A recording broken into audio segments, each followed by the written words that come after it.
वीरो मंगलम गोत्र मंगड़ी मंगलम कुंद कुंदातो जैन धर्मास्तु मंगलम सर्व मंगल मंगलम सर्व कल्याणकारिकम प्रधानम सर्व धर्माणम जैनम जयतु शासनम।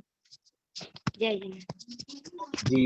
बोलिए पंच परमेश्वर भगवान की जय। बहुत बहुत धन्यवाद शालिनी जी, आपने इस मंगलाचरण का वाचन किया। इसी मंगलाचरण के वाचन के तदुपरांत मैं हमारे प्रशिक्षिका नाक्सियन के लिए आमंत्रित करूंगा कि वह आज के प्रशिक्षण कार्यक्रम को गति करें। सम्मानित प्रशिक्षिका नीरज जी, जय सभी को और नव वर्ष की ढेर सारी शुभकामनाएं। वैसे तो हम हिंदू नव वर्ष को मानते हैं, लेकिन हम हर रोज कैलेंडर तो अंग्रेजी उपयोग में लाते हैं, इसलिए हमारे लिए भी नया साल है। तो आप सबको बहुत बहुत शुभकामनाएं। एक मतलब कहेंगे संयोग है कि साल का पहला वेबिनार है, लेकिन हमारे इस पूरे सत्र का आखिरी वेबिनार है। तो ठीक है, ऐसे विरोधाभासों के साथ हम चल रहे हैं। मैंने देखा आप सब लोगों ने बहुत अच्छे अच्छे टीएलएम बनाए। जैसे मैंने दिखाए थे उससे भी बहुत अच्छे बने टीएलएम। थैंक यू रंजिता जी। तो आप सभी को बहुत बहुत बधाई। कैसा लगा आप सबको टीएलएम बना के कक्षा में उपयोग किए तो कैसा लगा, मुझे कोई बताएंगे? बच्चों में आपने क्या देखा, प्लीज कोई भी। आई थिंक रक्षा जी, रिया जी, दीपाली जी, आप सबने बना के भेजे थे, मैंने फोटोग्राफ्स देखे, बहुत अच्छे अच्छे थे। प्लीज मुझसे शेयर करेंगे आप? जी। जय जिनेंद्र। जी मैम, जय।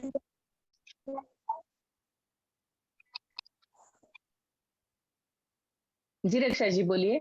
मैंने बनाए जो मैंने बच्चों को भी दिखाए हैं। जी। जो बच्चे जो जीरो लगाने में मिस्टेक करते हैं, जैसे 200 या 100 या 2000 लिखने में जो बच्चे दिक्कत करते थे, उन्हें वो अच्छे से समझ में आ रहा है। हाँ जी मैम, और भी जो उनको नए नए तरीके दिखाए थे तो सारे बच्चों को समझ में आया और उन्हें अच्छा भी लगा देख के। और कुछ उनने भी प्रयोग किए हैं बच्चों ने, तो बनाने की कोशिश भी की है। बढ़िया।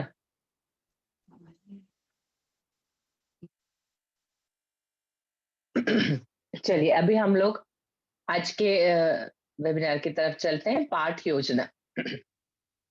पाठ योजना मतलब क्या होता है, हम क्लास के अंदर जाके 35-40 मिनट के पीरियड में जो भी पढ़ाने वाले हैं उन सभी बातों को क्रमबद्ध और विस्तार पूर्वक, मतलब डिटेल में कि हम पहले क्या करेंगे, बच्चे क्या करेंगे, हमारा पाठ किस तरह से चलेगा, उसका यदि हम पहले से पूरा विवरण बना लेते हैं और उसके साथ में हम तय करते हैं कि हमको वो इस 35-40 मिनट के अंदर कौन सा काम कितने समय में पूरा करना है, तो इसको ये जो पूरी योजना होती है इसको पाठ योजना कहते हैं। ठीक है, हम क्या पढ़ाएंगे, कैसे पढ़ाएंगे, हम कौन सी चीजें करेंगे, बच्चे कौन सी चीजें करेंगे,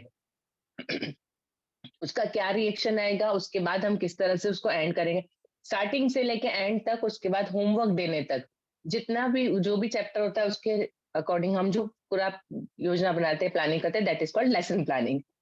यदि आप लोगों में से किसी ने बीएड किया हुआ है, जिन लोगों ने सॉरी, उन्होंने तो जरूर लेसन प्लान बनाए होंगे। अच्छा मुझे एक बात बताइए, क्या आप लोग रेगुलर स्कूल में कहीं भी आपका लेसन प्लान बनता है? लेसन प्लान एक पीरियड के लिए ना बन के आप वीकली या कुछ चैप्टर का हिसाब से या कुछ आप प्लानिंग कभी करते हैं?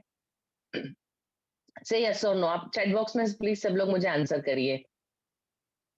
आप लोग कभी भी कोई भी लेसन के लिए पहले से कुछ प्लानिंग करते हैं, आप इसको किस तरह से चलाएंगे?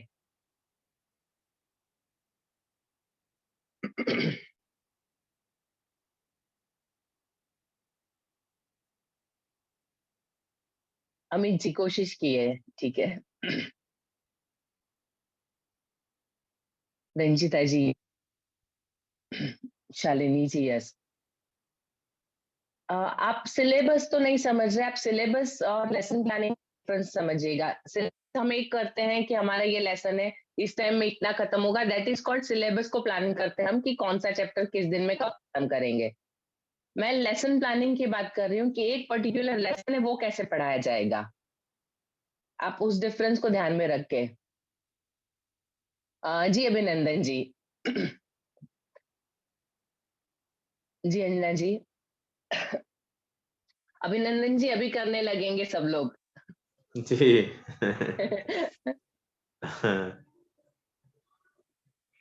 ठीक है। नीरज जी हम नेक्स्ट स्लाइड पे चलेंगे। जो लेसन होते हैं हमारे, बेसिकली लेसन जो होते हैं वो 3 तरह के होते हैं।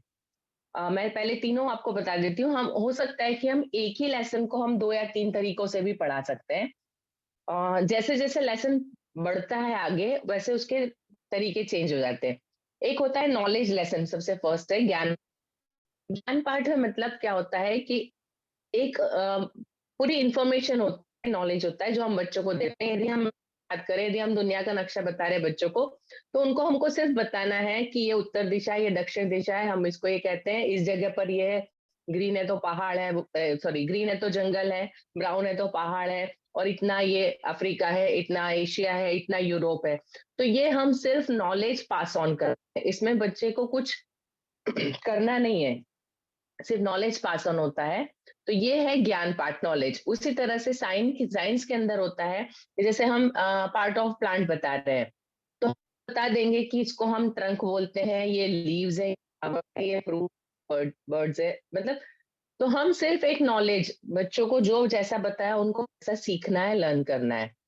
वैसे ही यदि हम हिंदी टू इंग्लिश करवा रहे हैं कि सबको ऑल बोलते हैं, फल को फ्रूट बोलते हैं, तो ये इसका स्पेलिंग इसी तरह से होता है। तो ये सारे नॉलेज लेसन है, जब हम एज इट इज कोई नॉलेज, पूरा कोई इंफॉर्मेशन उठा के दूसरे बच्चों को बताते हैं, दैट इज नॉलेज लेसन। और अभी जो हमारा चलता है, मतलब मोस्टली क्लास के अंदर हमारा 80% नॉलेज लेसन ही चलता है ना। ज्ञान पार्टी हम लोग बहुत सारी इंफॉर्मेशन लेके आते हैं, बच्चों को बहुत सारा दे देते हैं। नीरज जी नेक्स्ट पे चलेंगे।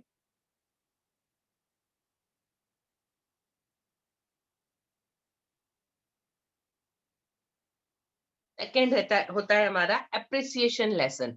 एप्रिसिएशन लेसन मीन्स प्रशंसा पाठ। प्रशंसा पाठ वो होता है जिसको पढ़ के, सुन के, या जिसके बारे में जान के बच्चे खुश होते हैं, उसकी प्रशंसा करते हैं। मतलब जिसमें वो एक लाइकिंग फैक्टर होता है कि बच्चों को बहुत, यदि आप बोले कविता बच्चे को पढ़ानी है, तो जिस दिन कविता पढ़ानी बच्चे बड़े मूड में होते हैं। क्यों? उनको लगता है बहुत छोटी सी चीज है, 8-10 लाइन में, और टीचर गा के सुनाएगी, फिर उसके बारे में बहुत सारी बातें चलेगी, और बच्चों को उसको रिसाइट करना, उसको गाना बहुत अच्छा लगता है। तो वो एक हो सकता है। या आप बच्चों को कभी कुछ एवी रूम में ले गए, टीवी के पास ले गए, या प्रोजेक्टर के पास ले गए, और उनको कोई चीज दिखा रहे, कोई वीडियो दिखा रहे, कुछ पिक्चर्स दिखा रहे। तो जब आप कोई इंफॉर्मेशन इस तरह से देते हैं, तो वो प्रशंसा पाठ हो जाता है, अप्रिसिएशन लेसन हो जाता है। और तीसरा टाइप है स्किल लेसन। स्किल लेसन मतलब कौशल पाठ। कौशल पाठ वो होता है जब आपने कोई इंफॉर्मेशन दी है, उसको बच्चे यूज करते हैं और कुछ करते हैं। जैसे मैं ड्राइंग का लेक्चर ले रही हूँ, मैंने बच्चों को आज स्ट्रिपलिंग आर्ट सिखाया कि डॉट डॉट करके आप पिक्चर बना सकते हैं। मैंने कुछ तरीके बता दिए। या मैंने स्केच पेन आर्ट सिखाया, मैंने उनको बताया कि अलग अलग कलर से डिफरेंट तरह की डिजाइन बना के आप एक पिक्चर बना सकते हैं, मैंने ड्रॉ करके बताया। और उसके बाद बच्चे उसको खुद करते हैं और करके दिखाते हैं, तो वो उनका स्किल लेसन हो गया। या मैंने उनको एडिशन सिखा दिया है, उसके बाद मैंने बोर्ड पे 10 क्वेश्चन दे दिए, और जब बच्चे खुद करके मुझे बता रहे, इट इज नॉट टेस्ट, ये टेस्ट नहीं है, आपके रोज का एक चालू लेसन है। आप उसको करवाते हुए आपने एक एक्सरसाइज में 5 सम एक जैसे आपने एक सम कर दिया, तो वो आपने नॉलेज लेसन दिया, ज्ञान पाठ दिया। और जब बाकी के 4 सम आपने बच्चों को करने को दिए, वो करके बताते हैं आपको, उनको कंसेप्ट क्लियर है, करके बताते, तब वो उनका कौशल पाठ हो जाता है, वो उनका स्किल लेसन हो जाता है। अभी सब्जेक्ट के हिसाब से हम इस तरह से बहुत सारे तरह के होते हैं। पहले मेरी नॉलेज लेसन की बात करूं तो इंग्लिश के अंदर यदि आप पढ़ा रहे हैं तो आप जैसे स्पेलिंग सिखाते हैं, ठीक है। अभी स्पेलिंग के अंदर आप NO नो बताते हैं और TO टू बताते हैं, ठीक है। अभी आपके पास कोई भी रीजन नहीं है बताने के लिए कि NO नो क्यों है और TO टू क्यों है। बच्चों के पास क्वेश्चन होते हैं, बच्चे आपसे क्वेश्चन भी पूछेंगे तो आप उनको यही आंसर देंगे कि ये ऐसा ही होता है आपके पास कोई जवाब इसका? अभी इसका एक जवाब ये है, क्योंकि मैंने इंग्लिश में MA किया है, हमने बहुत सारा किया है, क्योंकि अंग्रेजी भाषा जो है वो बहुत सारी भाषाओं को इकट्ठा करके और बहुत सालों में उसका मतलब डेवलपमेंट हुआ है। तो अंग्रेजी भाषा बहुत सारे आप यदि पढ़ते हैं, यदि साइंस पढ़ा है आपने तो आपने सुना होगा कि ये लैटिन वर्ड है और ये वो वर्ड है। तो दूसरी भाषाओं के शब्दों को लिया है तो अंग्रेजी भाषा ने एज इट इज जैसे थे उन शब्दों को अपने में ले लिया है। इसकी वजह से बहुत सारे शब्दों का उच्चारण अलग तरीके से होता है, क्योंकि उनका जो स्रोत है वो भाषा है अलग अलग है, उसमें जिस तरह से उच्चारण होता है इस तरह से, ठीक है। ये उसकी रीजन है, हम बता सकते हैं। लेकिन जब हम बता रहे हैं, अभी हमने कर लिया, इंग्लिश हो गई, तो वो ऐसे ही उनको सीखना है, तो ये नॉलेज लेसन हो जाएगा। ग्रामर के रूल सिखा रहे हैं आप सिखाते हैं कि सबसे पहले नाउन आता है, उसके बाद वर्ब आता है, हेल्पिंग वर्ब आता है, फिर वर्ब आता है, उसके बाद ऑब्जेक्ट आता है। तो ये हमेशा हेल्पिंग वर्ब पहले आएगा, वर्ब बाद में। जितने भी रूल्स हैं आपकी, भाई प्रेजेंट टेंस है तो हम इज एम आर यूज करेंगे, पास्ट टेंस में हम वॉज वर यूज करेंगे, वर्ब का सेकंड फॉर्म सिर्फ पास्ट टेंस में यूज होता है। तो जितने भी रूल्स हैं, तो ये सारे नॉलेज लेसन है, हमको बच्चों को एज इट इज बताना है, वो सारे नॉलेज लेसन में आते हैं। टेंसेस सिखा रहे हैं, 12 टेंसेस होते हैं, 12 से 13 टेंस आप नहीं बना सकते, इतने ही काल होते हैं, इसके ज्यादा भविष्य वर्तमान और भूत इससे मतलब अलग बाहर आप नहीं जा पाएंगे। तो कुछ चीजें लिमिटेड होती है। पार्ट ऑफ स्पीच 8 है तो वो 8 ही है, 9वां पार्ट ऑफ स्पीच नहीं आएगा। सो ये नॉलेज लेसन की जितनी चीजें हैं, जो इन्फॉर्मेशन है, वो हमको देना है। वैसे ही हिंदी में संज्ञा, सर्वनाम, काल, विशेषण। गणित के अंदर अंकों को शब्दों में बताना, तो हम हिंदी में यही बोलते हैं, एक है तो उसको एक, और अंग्रेजी में वन, ONE वन, जबकि VW कुछ नहीं आता है, ON आ रहा है, फिर भी उच्चारण व होता है। तो हमको एज इट इज बताना है कि ये वन ही कहलाएगा, हम ONE लिखेंगे, लेकिन ON ऑन होगा, लेकिन ONE वन होगा, ठीक है। ये कुछ नॉलेज के हैं। वैसे ऑर्डिनल नंबर, कार्डिनल नंबर जैसे एंड है, तो ये कार्डिनल ऑर्डिनल नंबर तो एज इट इज समझाने हैं हमको। वैसे ही हम टाइम 60 मिनट का 1 घंटा, और उसके बाद 60 सेकंड का 1 मिनट, तो उसका रेशो 1:60। तो ये हमको बच्चों को सिर्फ नॉलेज देना है। तो ये जितनी सारी चीजें, कंसेप्ट जब आप बताएंगे, सारे नॉलेज लेसन होंगे। वैसे ही साइंस के अंदर आप बताते हैं तो वाटर साइकिल हो गया आपका, या प्रकाश संश्लेषण है, या रक्त परिभ्रमण है, ब्लड सर्कुलेशन कैसे होता है, ब्रीदिंग सिस्टम कैसे काम करता है, पाचन तंत्र कैसे होता है, कितने अंग काम करते हैं, कैसे। तो ये सारी चीजें नॉलेज लेसन होगी जब आप उनको एक एक्सप्लेन करेंगे। वैसे ही लेकिन अप्रिसिएशन लेसन कब होगा? जैसे हिंदी के अंदर आप कविता का गान करते हैं, आप किसी की आत्मकथा बता रहे हैं, आप अब्दुल कलाम की आत्मकथा बता रहे हैं, तो आप उसमें बहुत सारी चीजें, क्योंकि जब किसी की आत्मकथा के बारे में बात करते हैं तो ऐसी चीजें होती हैं, उनके जिंदगी के ऐसे पहलू होते हैं जो कोई नहीं जानता है, जब वो पढ़ते हैं तब समझ आए। तो वो एक एप्रिसिएशन बच्चों को, अच्छा ऐसा था। एक अब्दुल कलाम की एक इमेज है बच्चों के दिमाग में कि वो राष्ट्रपति है, बहुत बड़े रॉकेट साइंटिस्ट है, लेकिन बचपन में वो कैसे थे, उन्होंने क्या परेशानी, जब बच्चे उनकी आत्मकथा पढ़ेंगे या सुनेंगे तो समझ में आएगा, तब वो एक अप्रिसिएशन लेसन बन जाता है। या हम कोई रोचक जानकारियां बताते हैं पशुओं के बारे में, पक्षियों के बारे में, आपका कोई लेसन है उसपे रिलेटेड यदि है, तो हमेशा आपको जब पढ़ाते हैं तो कोशिश आपको ये करनी चाहिए कि उसमें जितनी भी चीजें आई, उससे रिलेटेड जो भी चीजें हैं, उसका नॉलेज आप बच्चों को दे सकें। जैसे मैं एसएस पढ़ाती हूँ, तो एसएस के अंदर यदि वर्ण व्यवस्था के बारे में थोड़ा सा आया था, सिर्फ कि बुद्ध के बारे में पढ़ा रहे थे कि उस वक्त जो वर्ण व्यवस्था थी उसमें इस तरह से था, तो उन्होंने इसका बहिष्कार किया था कि इसको हमको नहीं मानना चाहिए। तो अब वर्ण व्यवस्था क्या होती है, मुझे एक पूरा पीरियड बच्चों को ये समझाने में निकल गया कि वर्ण व्यवस्था होती क्या थी, कैसे काम करती थी, क्यों इसको फॉलो करते थे। तो वहां पे किताब के अंदर सिर्फ एक लाइन में लिखा हुआ था कि उन्होंने वर्ण व्यवस्था का बहिष्कार, लेकिन बच्चों को वो वर्ण व्यवस्था क्या है वो समझाना पूरा, तो तब आपका लेसन एप्रिसिएशन लेसन, क्योंकि बच्चे बहुत सारी नई चीजें, क्योंकि उन्होंने वो चीज देखी नहीं है। ठीक है, वैसे ही मैथ्स के अंदर जब आप पैटर्न बनाना सिखाते हैं, है ना, जैसे मिरर पैटर्न बनाते हैं या एक कंटिन्यूअस पैटर्न होती है, आप एक ट्रायंगल बनाया, देन एक सर्कल, फिर एक स्क्वायर, फिर एक ट्रायंगल, तो अभी नेक्स्ट क्या आएगा, तो सर्कल और स्क्वायर पे। तो ये जब इस तरह के होते हैं तो ये अप्रिसिएशन लेसन हो जाते हैं। वैसे ही साइंस के अंदर जब आप सेंस ऑर्गन्स पढ़ाते हैं तो आप बहुत सारी चीजें क्लास के अंदर कर सकते हैं। आप गर्म चीजें, ठंडी चीजें, कुछ स्मेल करने वाला, अच्छे 2-3 अच्छी खुशबू वाले, या कुछ एक अजीब सी स्मेल वाला, जैसे विक्स की बोतल ले आइए, एक कोई परफ्यूम ले आइए। तो आप जब अलग अलग चीजें ऐसे लाते हैं और उसको प्रैक्टिकली करते हैं, तब ये चीजें तब आपके साइंस के लेसन अप्रिसिएशन लेसन हो जाएंगे। या आप कोई प्रोजेक्ट करके बच्चों को कुछ डेमोन्स्ट्रेशन करके बताते हैं, तो ये आपके अप्रिसिएशन लेसन हो जाते हैं। अभी वही सेम सब्जेक्ट जब हम स्किल लेसन में ट्रांसलेट करते हैं, तो लैंग्वेज के अंदर आप इंग्लिश है या हिंदी है, आप जब निबंध लिखवाते हैं, निबंध जनरली देखा है मैंने, मेरे टीचर भी यही करते थे, मैंने अभी बंद करवाया। वो बच्चों को आते हैं, टॉपिक समझाते हैं, उसके बाद पूरा निबंध लिख डालते हैं और बच्चे उसको कॉपी करते हैं। क्या आप लोग भी यही करते हैं? प्लीज आप चैट बॉक्स का उपयोग करिए। क्या आप लोग ये करते हैं? यस या नो लिखिए please.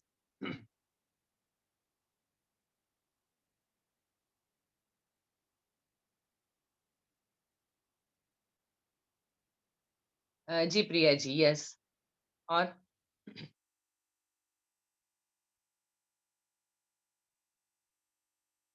Riya ji, yes. Mansi ji, yes. अ, जब हम ये ऐसा करते हैं तो ये सिर्फ एक नॉलेज लेसन हो जाता है। जी शालिनी, सब लोग ये करते हैं, लेकिन प्लीज ये तरीका गलत है। आप जब भी ऐसे लिखवा रहे हैं, कोई भी कंपोजिशन निबंध लिखवा रहे हैं, आप पहले बच्चे को टॉपिक समझाइए, उसके बाद बच्चों को सिर्फ हिंट दीजिए। शायद फर्स्ट सेकंड के बच्चों को मुश्किल होगा, आप उनको लिखवा सकते हैं। आप जब उनको लिखवाते हैं तब वो उनसे पूछिए और वो जो सेंटेंस बताते हैं उसको आप लिखिए। तो ये आप एक प्रैक्टिस उनको दे सकते हैं। लेकिन थर्ड फोर्थ ऑनवर्ड्स मैं ये करती हूँ कि हाँ जी, मोस्ट ऑफ द टीचर यही करते हैं। थर्ड फोर्थ ऑनवर्ड हम लोग क्या करते हैं, बच्चों को पॉइंट्स देते हैं। जैसे मुझे होली का निबंध लिखवाना है तो मैं बच्चों को पॉइंट दूंगी, होली कब आती है, किस टाइम पे मनाई जाती है, कैसे मनाई जाती है, किस तरह का त्योहार है, आप कैसे मनाते हैं, आपकी क्या क्या सारा कुछ होता है, कितने दिन का त्योहार है और क्या क्या चीजें करते हैं आप। ऐसे कुछ एक पॉइंट बच्चों को लिखा देते हैं और उसके बाद बोलते हैं अब आप अपने शब्दों में अपने वाक्य बनाइए, आप जैसे उसको करते हैं। वो बच्चे, उनके घर में जो भी नियम होते होंगे, मेरे घर में ये नियम है कि होली जिस दिन जलती है उस दिन हम लोग सुबह से सिर्फ खजूर और धानी खाते हैं, हम शाम को ही पका हुआ भोजन खाते हैं। तो यदि मैं लिख रही हूँ तो मैं ये लिखूंगी कि हम होली के दिन होली की पूजा के बाद ही खाना खाते हैं। इसके पीछे बहुत सारे साइंटिफिक रीजन होते हैं, मैं बच्चों को वो सारे समझाती हूँ कि ऐसा क्यों। हमारे गुजरात में ये नियम है, हर जगह अपने अलग अलग नियम होते हैं। कोई ठंडी होली की पूजा करते हैं, कोई होली के मतलब जलने के बाद पूजा करते हैं। तो पूजा में क्या क्या करते हैं, तो बच्चे अपने तरीके से जब सोचेंगे लिखेंगे तब ये एक कौशल पाठ होगा। क्योंकि निबंध एक ऐसी चीज है जहाँ पे बच्चा अपनी सारी जो भी एक्सप्रेशन है वो उसमें दिखा सकता है। और निबंध हमेशा, मैं एग्जाम में भी अनसीन, फिफ्थ ऑनवर्ड तो अनसीन कोई भी टॉपिक जो क्लास में नहीं डिस्कस हुआ है, ऐसा ही कोई टॉपिक निबंध पूछती हूँ एग्जाम में, ताकि बच्चे जो भी, और उसके अंदर हम फिर थोड़ा सा वेरिएशन लगते हैं कि स्पेलिंग मिस्टेक या मात्राओं की गलती होती है, तो स्पेशली सिर्फ निबंध के लिए थोड़ी सी छूट देनी पड़ती है, क्योंकि बच्चे ने कोशिश की है खुद लिखने की। तो जब हम ये थोड़ी सी कोशिश करते हैं तो हम बच्चों को मतलब उनका जो लैंग्वेज का स्किल है, अदरवाइज तो क्या होगा, सारी चीजें बच्चों ने क्वेश्चन आंसर सब कुछ रट्टा मारा हुआ है, घर से पूरा मगअप करके आए, स्कूल में दिखा और लिख डाला, उन्होंने अपना कुछ सीखा नहीं। तो यदि हमको उनकी कुछ सिखाना है कि हमको उनका भाषा का ज्ञान निकालना है, तो हमको ये जो तरीके होते हैं वो निकालने पड़ेंगे। इसके बाद लेटर लिखना हो सकता है, इस तरह से विचार विस्तार हो सकता है या सारांश हो सकता है। एक सेंटेंस देख के डिटेल में लिखे या पूरा पढ़ के सारांश लिखे, तो वहां बच्चों को खुद लिखने देना चाहिए। तो जब बच्चे जो काम खुद करते हैं वो कौशल पाठ होता है, ठीक है। वैसे ही हम जब ट्रांसलेशन देते हैं कि इंग्लिश से हिंदी में या संस्कृत से हिंदी में या संस्कृत से अंग्रेजी में, ठीक है, तो वो जो ट्रांसलेशन है वो बच्चे अपने आप करें। और जब भी आप बच्चों का टेस्ट लेते हैं तो कोई भी सेंटेंस ग्रामर में भी एक ये रूल फॉलो करना चाहिए कि आपने क्लास के अंदर जो एग्जाम्पल लिए हैं नाउन के या प्रोनाउन के, वो एग्जाम में एज इट इज नहीं पूछना चाहिए, एग्जाम में हमेशा दूसरे अलग करके पूछना चाहिए।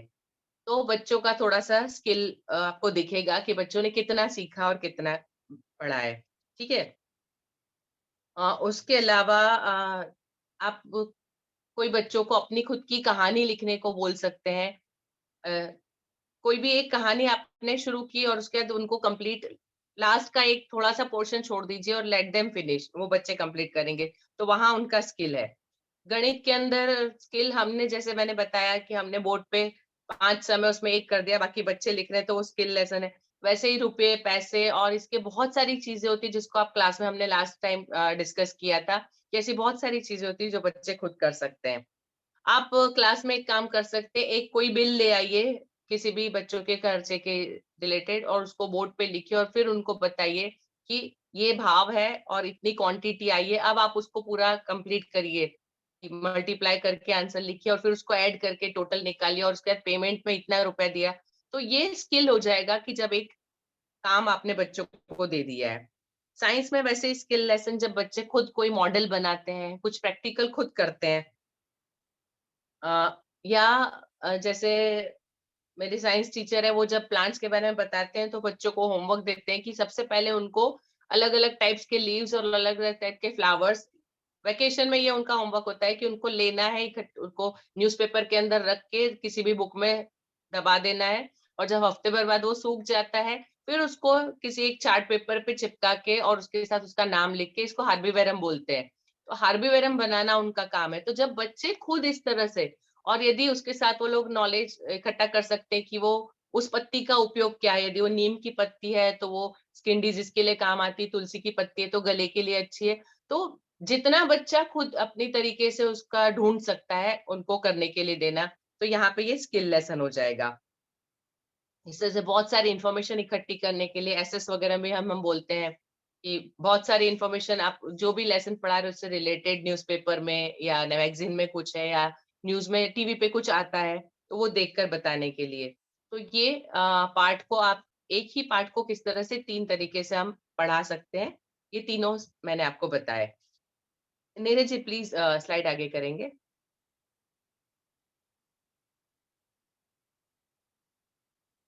ये और आगे एप्रिसिएशन लेसन हो गया, इसके बाद स्किल लेसन भी हो गया। स्किल लेसन में पिक्चर जैसे 1 10 100 सिखा है तो आप उनका जब बच्चे प्रैक्टिस करते हैं उनको इस तरह से प्रैक्टिस करवा सकते हैं कि वहां पे जितना नंबर लिखा है उतने, जैसे मैंने आपको पिछली बार बताया था कि नोट्स या जो भी आपने कार्ड रखे हैं कि 60 रुपीज है तो 6 10 10 वाले रखेंगे, 500 है तो 100 वाले 5 रखेंगे, इस तरह से। या बच्चा जब खुद कुछ ड्रॉ करके बताता है तो वो स्किल लेसन है। हम नेक्स्ट पे चलेंगे। ये तो हो गया हमारा बेसिक लेसन कितने तरह के होते हैं। नीरज जी नेक्स्ट पे उसके बाद होता है process of lesson. Process of lesson में सबसे पहले आता है उद्देश्य। पाठ पढ़ाने के बाद विद्यार्थियों में आने वाले परिवर्तन को निश्चित करना। जब हम कोई पाठ पढ़ाने जाते हैं तो हमको पता होता है कि जब हम ये पाठ पढ़ा देंगे उसके बाद क्या परिवर्तन आने वाला है बच्चों में, ठीक है।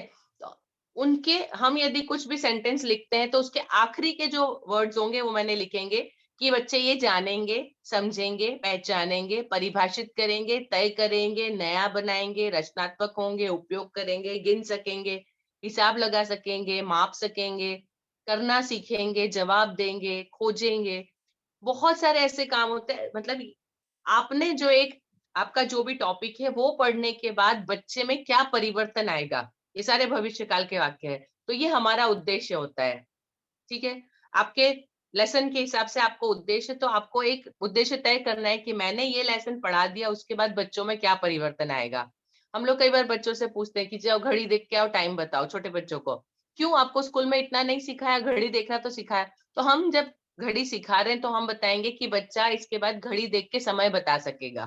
तो तो ये हमारा उद्देश्य है कि हम यदि घड़ी सिखा रहे हैं तो वो घड़ी देख के समय बता सकेगा और वो समय की गिनती भी कर पाएगा कि उसको आधे घंटे काम करना है तो आधे घंटे बाद कितना, अभी 5:45 तो वो 6:15 तक होगा, तो वो गिनती करना भी उसको आएगा। तो ये हमारा उद्देश्य हो गया। ठीक है, नीरज जी नेक्स्ट पे चलेंगे।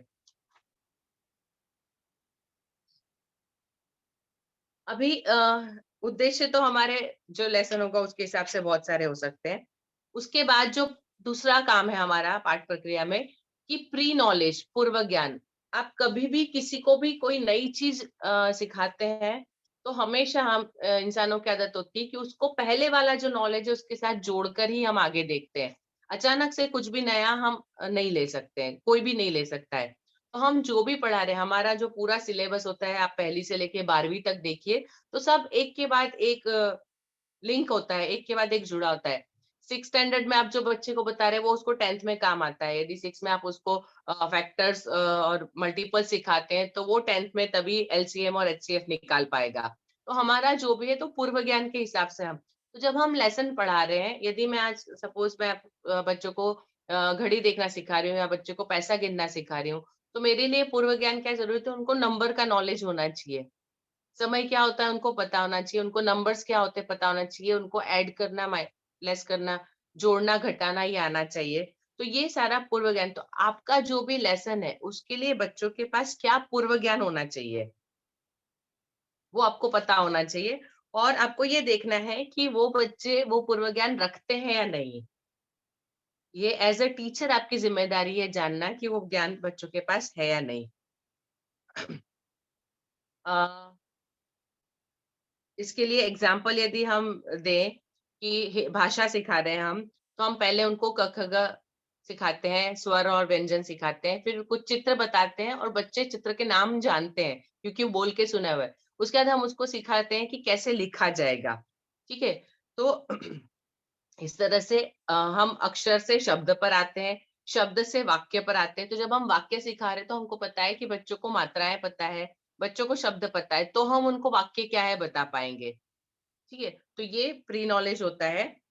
वैसे ही जैसे बच्चों को मल्टीप्लिकेशन सिखाना है तो उसके पहले उनको एडिशन आना चाहिए। यदि प्लस करना आता है तो ही मल्टीप्लाई करना सीखेंगे बच्चे, वरना नहीं सीखेंगे। तो ये उसका प्री नॉलेज कंपलसरी। तो आप जो सिखा रहे हैं उसका प्री नॉलेज क्या है वो आपको पहले जानना चाहिए।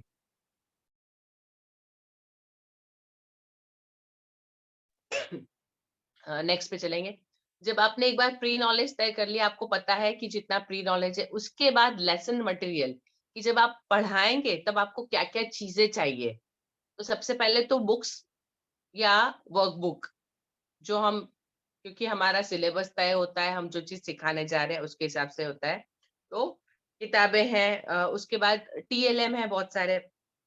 हम लास्ट इसमें टीएलएम की डिस्कस कर चुके हैं कि बहुत सारे तरह के टीएलएम चार्ट पेपर होते हैं, चित्र, वीडियो, प्रोजेक्टर पे आप कुछ दिखा सकते हैं, आप कोई टेप दिखा सकते हैं, कोई ऑडियो सुना सकते हैं, कोई डेमोन्स्ट्रेशन दे सकते हैं, कोई रियल थिंग क्लास में लाके सिखा सकते हैं। तो ऐसी बहुत सारी लिस्ट होती है। नीरज जी हम नेक्स्ट पे चलेंगे। टीएलएम इसमें या तो आप जैसे इसमें एक चार्ट बनाया है, एक मॉडल बनाया है, तो आपके लेसन के लिए कौन सा टीएलएम सही है। और कोशिश ये करिएगा कि हर एक लेसन के लिए एटलीस्ट एक टीएलएम हो, क्योंकि और वो टीएलएम ऐसा हो जो उसकी कंसेप्ट क्लियर करता हो। क्योंकि बच्चे ने क्लास में यदि कोई चीज देखी है और तो उसकी कंसेप्ट क्लियर हुई है, तो वो चीज हमेशा उसके दिमाग में रहती है। तो कोशिश ये करनी चाहिए कि हर एक लेसन में एटलीस्ट एक टीएलएम हो। आपकी पूरी बुक के अंदर आप देखो तो साल भर के शायद 15 से 20 लेसन होते हैं, ज्यादा नहीं। तो आपको साल भर में 20 टीएलएम बनाने हैं। और यदि 20 टीएलएम एक टीचर ने एक टीएलएम बनाया तो बाकी क्लासेस में भी यूज हो सकता है। एक टीएलएम बहुत तरीके से उपयोग में ला सकते हैं। तो कोशिश करिएगा कि आप हर एक चैप्टर के लिए एटलीस्ट एक टीएलएम करें। नीरज जी नेक्स्ट पे चलेंगे। कंप्यूटर और मोबाइल। मैंने एक अभी नया तरीका निकाला। मैं ऐसे 6 स्टैंडर्ड को पढ़ा रही हूँ, बच्चे 2 साल से स्कूल नहीं आए थे, तो उनको लिखने की आदत नहीं थी और पढ़ने का थोड़ा सा डिस्टर्ब था। तो पहली टेस्ट हुई तो उसमें मैंने देखा कि जब मैं बच्चों को लेसन एक्सप्लेन करती हूँ उसके बाद मैं क्वेश्चन आंसर बोर्ड पे लिखती हूँ और वो लोग कॉपी करते हैं। और तो उसमें मुझे टाइम क्वेश्चन आंसर लिखवाने के लिए मुझे कम से कम 3 पीरियड निकल जाते थे कि आज fill in the blanks, match the following, फिर शॉर्ट आंसर, फिर लॉन्ग आंसर्स। तो 3-4 पीरियड ऐसे देना, तो उसके बाद टाइम कम होता था, मुझे सिलेबस कंप्लीशन के लिए भागना पड़ता था, तो मैं अगले चैप्टर पे चली जाती थी। तो मैंने अपना काम कर दिया, लेकिन वो बच्चों ने लिखने के बाद कितना याद किया है, कितना समझ आया, वो चेक करने का टाइम मुझे नहीं मिल रहा था। तो फर्स्ट एग्जाम में मैंने देखा कि मेरी क्लास में थोड़ा रिजल्ट कम आया, या बच्चे लॉन्ग आंसर्स छोड़ देते, नहीं लिख रहे थे। तो मैंने एक तरीका अपनाया, अभी जब सेकेंड टर्म शुरू हुआ है दिवाली के बाद, तो मैंने उन लोगों को, क्योंकि ग्रुप तो सबके बने हुए हैं मोबाइल में, तो मैंने उन लोगों को मोबाइल के थ्रू पीडीएफ बना के भेजना शुरू किया। जितने क्वेश्चन आंसर मुझे देना है उसकी मैं पीडीएफ भेज देती हूँ। पिछले 2 चैप्टर्स में ऐसे कर रहे हैं, और बच्चों को बताया है कि आप, मैं लेसन एक्सप्लेनेशन स्कूल में चलता है, साथ साथ होमवर्क में पीडीएफ जाती है। तो जब तक मेरा लेसन एक्सप्लेनेशन 3-4 दिन में खत्म हुआ, तब तक उन्होंने घर से क्वेश्चन आंसर और सब कुछ लिख लिया। जिस दिन लिखवाने की बारी आई, उस दिन मैंने रख के उनको समझाना और उनको क्लास में बुलवाना शुरू किया कि अभी आप नोटबुक खोल के बैठिए और मेरे साथ में बोलिए, और यदि किसी को आंसर समझ नहीं आया तो मुझे पूछिए। बहुत सारे बच्चे, कुछ एक स्पेलिंग होते हैं वो लर्न नहीं कर सकते, स्पेलिंग पर्टिकुलर एक वर्ड का मतलब नहीं समझ में आता है तो याद नहीं होता है। तो जब वो किया तो सिर्फ 2 पीरियड में सारे क्वेश्चन आंसर सारे बच्चों ने मेरे साथ साथ लर्न कर लिए। तो वो जो मैंने लिखवाने वाला टाइम था उसको चेंज करके मैंने मोबाइल का यूज करके वो घर पे देखे। अब वो 6-7 स्टैंडर्ड है, सबके पास मोबाइल है, वो सब कर सकते हैं, इसलिए पॉसिबल हुआ। तो आपको भी कोशिश ये करनी चाहिए कि क्या पॉसिबल वे, तो आप कंप्यूटर और मोबाइल का उपयोग किस तरह से कर सकते हैं। अभी मेरा मतलब, मैंने कल आज ही बच्चों को पेपर वापस किए वीकली टेस्ट के। तो पिछली बार जो 60 की 65 की क्लास में से मेरे लगभग 20-22 बच्चे फेल हो रहे थे, आज सिर्फ 3 बच्चे फेल हो रहे थे। तो मुझे ये जो मिला कि सब बच्चों ने अटेम्प्ट किया, सारे बच्चों ने क्वेश्चन आंसर लिखे, कुछ किसी ने 1-2 छोड़े, किसी ने कुछ गलत लिखे, लेकिन एटलीस्ट अटेम्प्ट किए। जो पिछली बार था कि 15-20 बच्चों ने क्वेश्चन आंसर ही नहीं लिखे, सिर्फ ऑब्जेक्टिव करके छोड़ा, तो वो डिफरेंस मिला। तो कंप्यूटर मोबाइल का उपयोग आप कितने स्मार्टली कर सकते हैं, ये आपको सोचना है आपके तरीके से। तो इस तरह से थोड़ा सा इनोवेटिव तरीका आपको निकालना चाहिए। नीरज जी नेक्स्ट पे चलेंगे। आ, उसके अलावा आपको क्लास के अंदर जो जरूरी चीजें, जैसे साइंस यदि आप पढ़ा रहे हैं तो प्रिज्म बताना है, तो जब तक आप एक्चुअल नहीं ले जाएंगे। यदि लेंसेस पढ़ाने हैं तो जैसे इसमें रखा है कि एक में बड़ा दिखता है एक में छोटा, तो जब तक वो चीज बच्चा उसको देखेगा नहीं तो वो विश्वास नहीं करेगा कि ये इमेज किस तरह से चेंज होती है। तो ये कुछ चीजें, जैसे जो चीज सूक्ष्मदर्शी यंत्र से दिखाना है कि सेल कैसे होते हैं या माइक्रो ऑर्गेनिज्म कैसे होते हैं, तो वो उसी तरीके से पॉसिबल है। तो आपको कोशिश ये करनी चाहिए कि जितनी चीजें प्रैक्टिकली आप बच्चों को बता सकते हैं पाठ की प्रक्रिया में, उसको जरूर शामिल करिए, जो आपका लेसन है उसकी जो जरूरत है उसके हिसाब से। ठीक है, नीरज जी नेक्स्ट पे चलेंगे।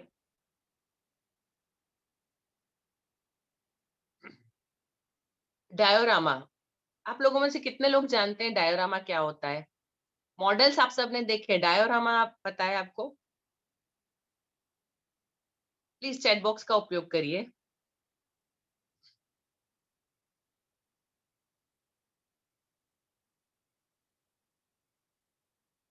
नहीं देखा प्रिया जी, ठीक है।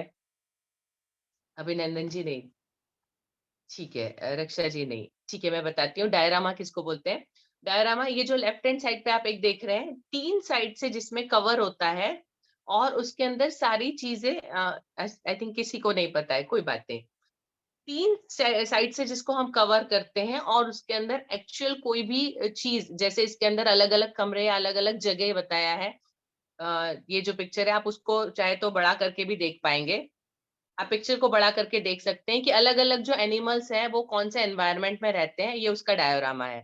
तो डायोरामा ऐसा होता है जो 3D मॉडल, मतलब मॉडल कैसा होता है, 3D कोई एक चीज को बना दिया, लेकिन डायोरामा कोई पर्टिकुलर बहुत बड़ी को छोटा करके और उसमें सारी 3D चीजें करके, लेकिन ये 3 तरफ से बंद होता है डायोरामा, और एक तरफ से सामने से खुला होता है, और पूरा कोई भी एक जगह को या किसी स्थान को उसमें बताया जाता है। ठीक है, इसको डायोरामा बोलते हैं। ये एसएसटी पढ़ाने के लिए सबसे ज्यादा जरूरी होता है, और साइंस में भी उपयोग में आता है। तो ये डायोरामा एक कंसेप्ट है, और डायोरामा जब बनता है तो बच्चों को एक्चुअल चीजें कैसी होगी, यदि आप सबने देखा हो तो म्यूजियम में आप जाते हैं तो म्यूजियम में मोस्टली डायोरामा बने होते हैं।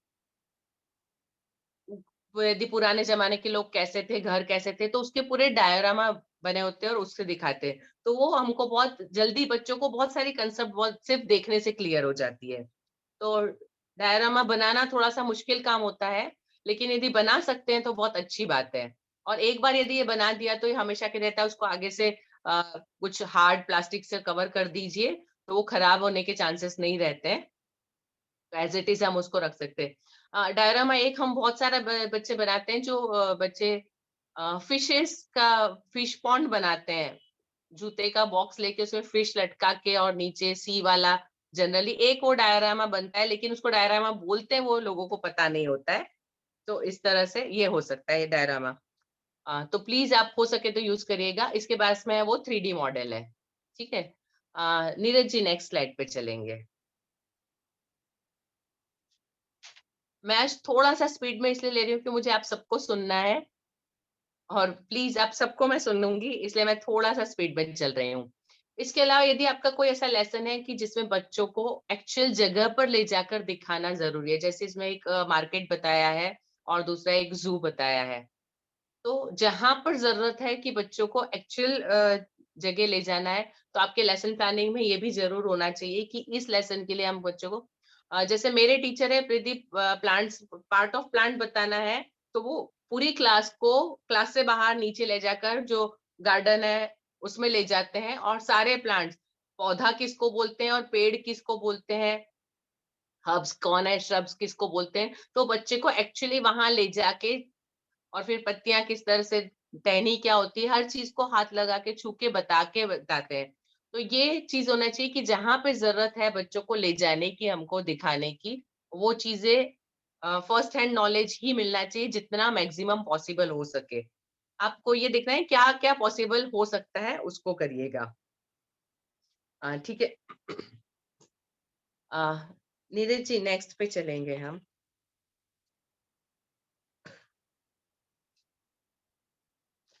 अभी जब ये सारी चीजें तो हमारी पहले की प्लानिंग खत्म हो गई, अब आता है क्लास में जब आप एक्चुअल शुरू करेंगे। ये सारी हमने चीजें पहले से तैयार की, अभी तक जितना डिस्कशन किया वो सारा बिफोर द क्लास था। अब आप क्लास में पहुंच गए, सबसे पहले आपको क्लास में लेसन का इंट्रोडक्शन देना है। लेसन का इंट्रोडक्शन जितना पावरफुल होगा, उतना इम्पैक्ट उसका अच्छा आएगा। अभी ये मैंने आपके सामने क्वेश्चन रखा है, अभी आपको मुझे बताना है विच ग्लास हैज मोर वाटर, कौन से ग्लास में ज्यादा पानी है, कौन बताएगा। अभी ये जो सेशन चल रहा है इसको ब्रेनस्टॉर्मिंग सेशन बोलते हैं। विवेक जी बी, ठीक है विवेक जी, आपसे क्यों मैं बाद में पूछती हूँ, बाकी लोगों से पूछ लेते हैं। जी अमित जी।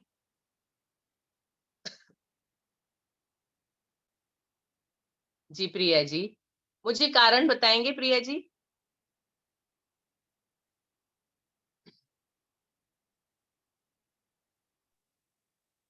हेलो, मुझे कोई रीजन बताएंगे रक्षा जी, प्रिया जी। हेलो मैम, एक मिनट। हेलो, हाँ जैस्मिन मैम, हेलो।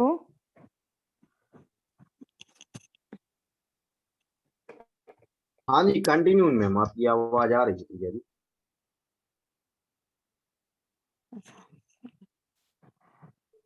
हाँ मैम, मैम मेरे अकॉर्डिंग शायद ये है, इसमें शायद सबसे जो जो जो इसमें चीज डली हुई है वो बस मुझे मैं क्लियर समझ में नहीं आ रहा है कि इसमें है क्या, लेकिन ये बिल्कुल कोई भी नॉर्मल हल्की सी वस्तु डली हुई है, क्योंकि यदि हम घड़ी डालेंगे तो वो मतलब उसका वजन है ज्यादा है, तो पानी बहुत ज्यादा ऊपर तक ऐसे आ जाएगा, है ना, जो चीजें इसमें डली हुई हैं।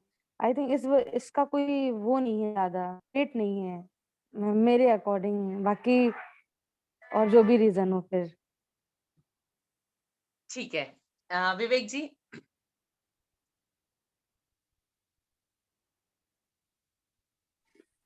जब कोई वस्तु पानी में डालते हैं तो पानी अपने आप ऊपर उठता है। जैसे जैसे अपन कैंची डाली तो कैंची का भार ज्यादा है, तो उसके कारण से पानी और ऊपर आना चाहिए था। अपन देख रहे हैं लेवल सबका एक जैसा है, तो ये सबसे हल्की वस्तु जो पेन है वो डाली गई है, इसके कारण से भी पानी का भार ऊपर उठना चाहिए था। तो इसके मालूम चलता है सबसे ज्यादा पानी जो है तो बी वाले ग्लास में होना चाहिए। पानी ज्यादा है, भार कम है, यानी कि उसके कारण से उसका पानी जो उठाव होगा, इस कारण से उसने जो जगह को उसको कवर करना है, कम जगह कवर कर रहा है, और उसके कारण से पानी उसमें ज्यादा होना चाहिए। जी, जितनी जगह घेरेगा उतने पानी को वो धक्का देगा। तो जो सबसे कम जगह घेर रहा है, तो अभी ये इंट्रोडक्शन मेरा हुआ है एरिया का। जी, ये जो इंट्रोडक्शन है मैंने दिया है कि मैं जी बिल्कुल अभिनंदन जी, कि जिसका वॉल्यूम ज्यादा होगा वो जगह ज्यादा घेरेगा, तो वॉल्यूम जिसका कम है वहां पे पानी ज्यादा होगा। तो हम यहाँ पे क्या बता रहे हैं, हम एरिया बता रहे हैं कि जो पिन है वो कम एरिया घेरती है और बाकी चीजें उससे ज्यादा एरिया कवर करती है। अब यहाँ पे एक वो यूरेका वाला एग्जाम्पल भी आप बच्चों को समझा सकते हैं कि वो कैसे ये ढूंढा गया था, इसकी कहानी भी आप बता सकते हैं। मैं दूसरे 2-3 आपको इंट्रोडक्शन के तरीके और बताती हूँ। मेरे ब्रदर ने मुझे बताया था, मुझे आज तक याद है, उन्होंने सिर्फ मुझे सुनाया था इसलिए याद है, इसलिए मैं आपसे डिस्कस कर रही हूँ, शायद आपको भी हमेशा याद रहेगा। वो टेक्निकल स्कूल में पढ़ते थे, वहां पे उनके सर एक दिन आए और सब बच्चों को क्लास से बाहर ले गए। उनकी टेक्निकल स्कूल में क्या होता था, क्लास के बाहर एक छोटा सा टैंक हुआ करता था, उसमें पानी, क्योंकि वो टेक्निकल काम करते तो पानी की जरूरत उनको बार बार। तो उन्होंने क्या किया, एक ग्लास में पानी लेकर गए और वो टैंक के पास में गए और ग्लास में से पानी में से एक बूंद लेके उन्होंने टैंक में डाली। वो टैंक का पानी पूरा स्थिर था, जब एक बूंद डाली तो ऐसे वलय बनते हैं, सर्कल्स बाहर निकलते हैं। तो उन्होंने बच्चों को बताया कि मैंने बूंद यहाँ पे डाली, वो बूंद को वहां पे अंदर चला जाना चाहिए था। हम यदि कोई रेती है, रेती के अंदर कोई चीज डालते तो वो सिर्फ उसी जगह पे अंदर धस जाएगी, लेकिन जब पानी के अंदर उन बूंद डाली तो वो सारे वलय बने। तो ये क्यों बने, क्योंकि पानी जो लिक्विड है उसकी जो सतह होती है, उसके जो अणु है वो एक दूसरे को पकड़ के रखते हैं। तो जब एक अणु हिलता है, उसके पास कुछ आता है, तो वो दूसरे अणु से तीसरे अणु से आगे आगे चल के सब दूर जाता है, तो ये पूरी सरफेस के ऊपर फैलता है। तो ये जो पूरी सरफेस पे फैलने वाला जो क्रिया है, इसको सरफेस टेंशन, पृष्ठ तनाव, जो पृष्ठ है उसका, उस पे भी जो तनाव आता है और वो आगे फैलता है, इसको पृष्ठ तनाव बोलते हैं। वो जहां तक पानी होगा वहां तक जाएगा, पूरी सरफेस पे फैलेगा, ये पृष्ठ तनाव या सरफेस टेंशन। तो ये इतना सिंपल तरीका है बताने का, आप ऐसे बताएंगे तो नहीं, जब बच्चों को प्रैक्टिकल करके दिखाया और आपने तो इंट्रोडक्शन इस तरह से दिया, उसके बाद आप पूरा चैप्टर 10 मिनट में खत्म कर सकते हैं। मतलब एक बार कंसेप्ट यदि क्लियर हो गया तो आपका इंट्रोडक्शन इतना पावरफुल होना चाहिए कि कंसेप्ट बच्चों को क्लियर हो जाए। वैसे ही मैं आपको एग्जांपल दूं, सपोज मैं कुछ चीजें लेके बैठी हूँ, प्लीज आप लोग माइंड कॉन करके बताइएगा ये क्या है।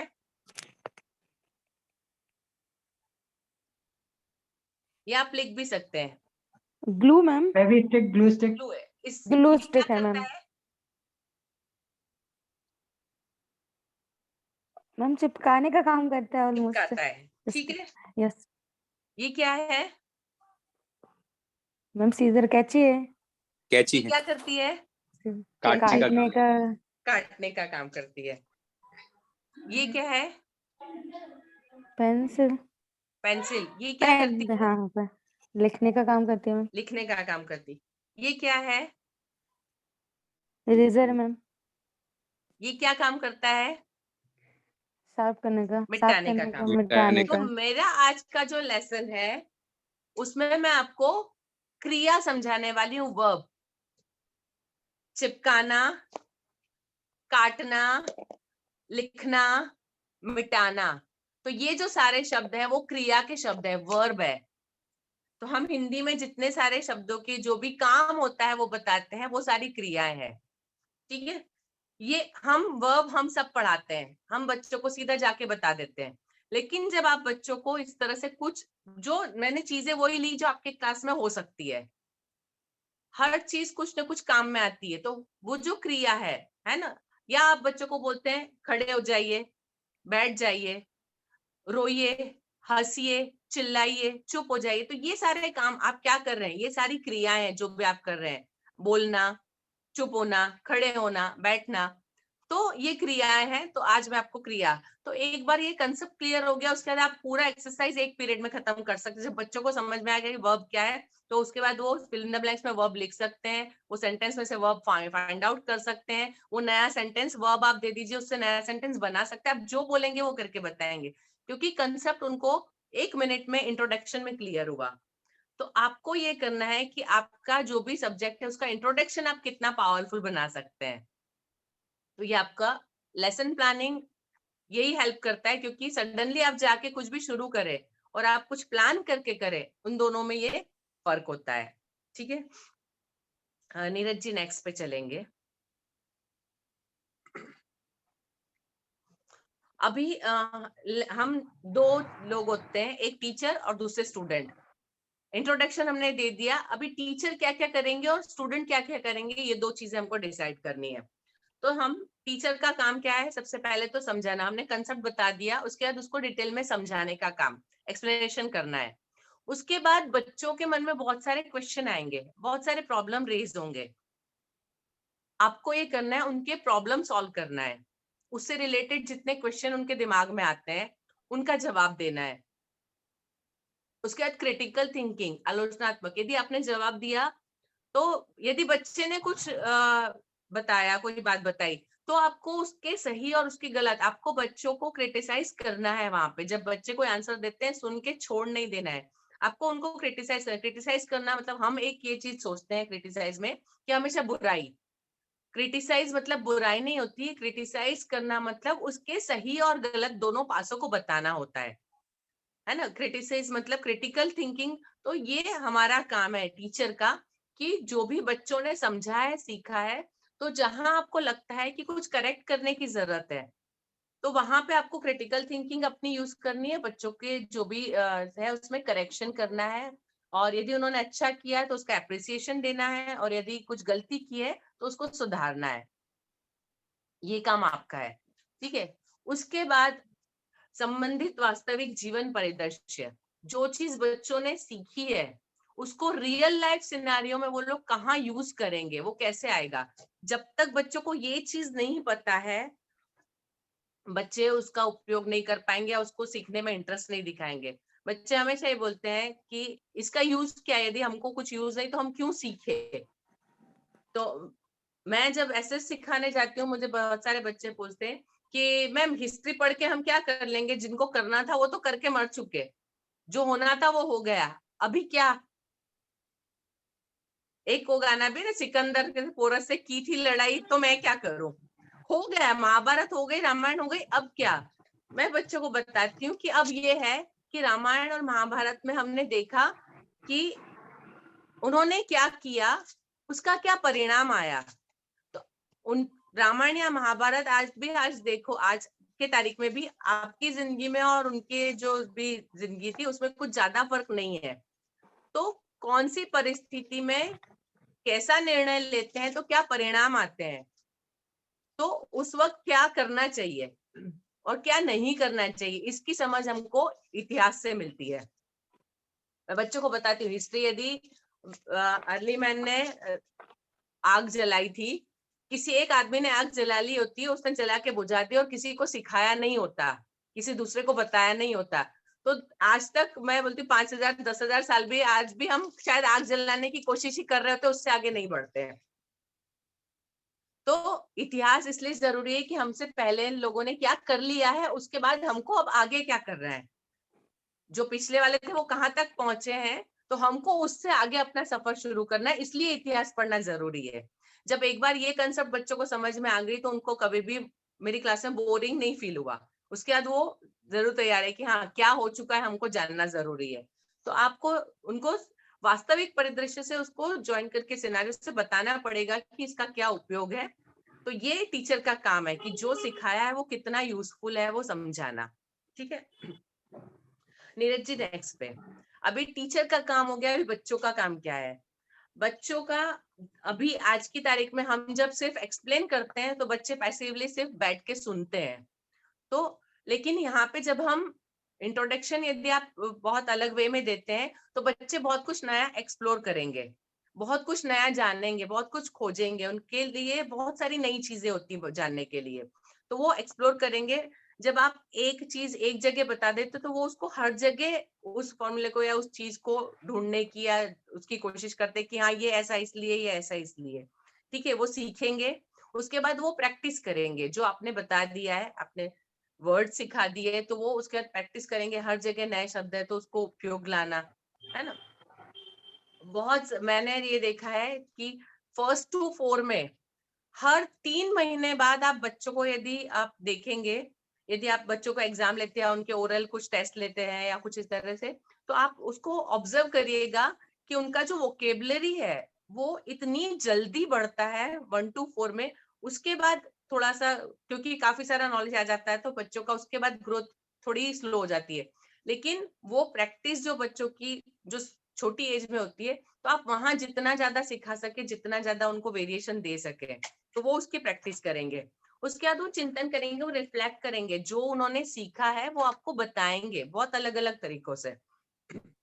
एक बहुत फनी सा एग्जांपल देती हूँ। मेरे पापा एक स्कूल है उसके चेयरमैन थे। प्रिंसिपल उनके आए और एक लड़के को लेकर आए और बोले ये हमेशा हर रोज मुझे आके सुबह हैप्पी न्यू ईयर विश करता है। बोले मैं तंग आ गया हूँ इस लड़के से, और वो मानने को, बंद करने को तैयार नहीं है।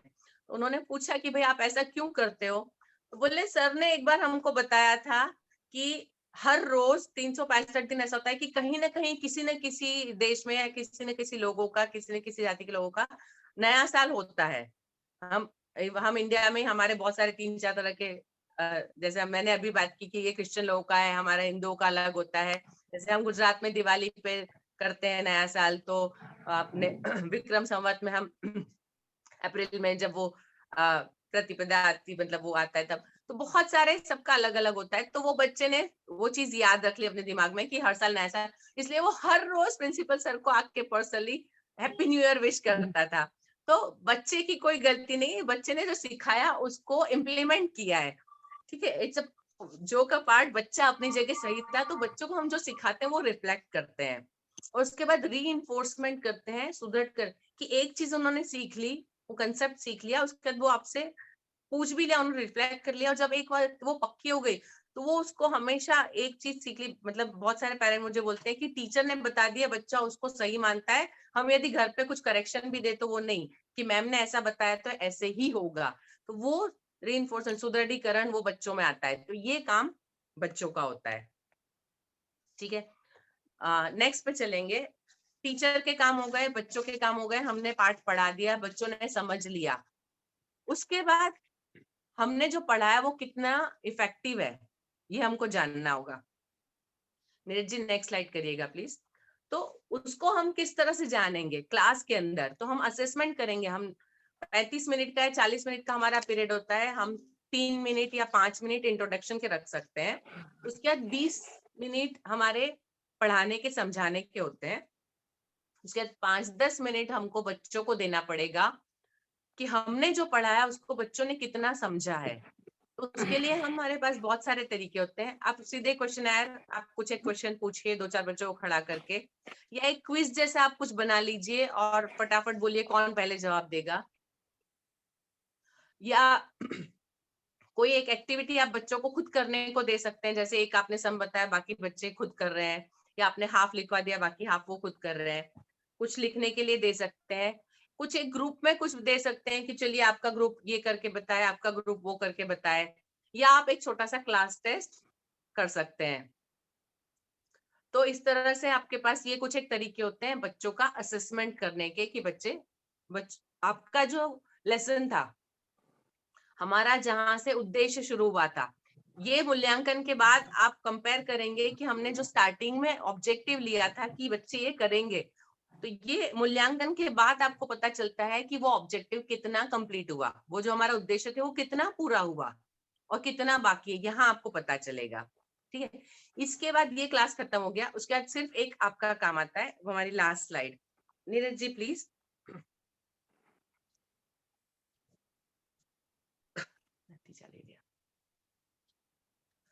अभी पाठ को आपको समापन करना है, तो पाठ का सार बताना है। बच्चों का आपने कर लिया, उसके बाद इस सार के अंदर आप फिर से एक बार पूरा रिवाइज करेंगे, आपने जो कंसेप्ट दिया है उसको कंप्लीट करेंगे आप, ठीक है। पूरे लेसन में आपने क्या एग्जैक्टली समझाया है वो पाठ का सार, तो इस तरह से आप लेसन को कंप्लीट करेंगे, लास्ट के 2-3 मिनट में होगा, ठीक है। हमारा 35-40 मिनट का पीरियड हमने पूरा बता दिया, तो लास्ट का पाठ का सार ये जरूर दीजिएगा पूरा जो किया है उसका, क्योंकि पाठ के सार में ये होता है कि बहुत सारी चीजें होती है, शायद शुरुआत में बच्चे को नहीं समझ में आया था, आपने इंट्रोडक्शन दिया तब उसको एकदम क्लिक नहीं हुआ, लेकिन जब आपने समझाया उसके बाद समझ में आया, तो जब सार आप देते हैं तो वो रिवाइज हो जाता है, ठीक है। नेक्स्ट स्लाइड पे बस होमवर्क लास्ट आप निकलेंगे उसके पहले बोर्ड पे होमवर्क पढ़ने के लिए, लिखने का, प्रोजेक्ट बनाने का, रिपोर्ट तैयार करना है, जानकारी इकट्ठा करना। ऊपर वाले आप 2 जनरली देते होंगे, तीसरा प्रोजेक्ट बनाना हम वेकेशन के टाइम पे देते हैं, लेकिन कोशिश ये करिए कि आप स्कूल जब चालू है तब एक प्रोजेक्ट बना के हफ्ते 10 दिन का टाइम दीजिए, तो लेसन के हिसाब से आपके पास भी बहुत सारे TLM अलग अलग तरीके के बन सकते हैं।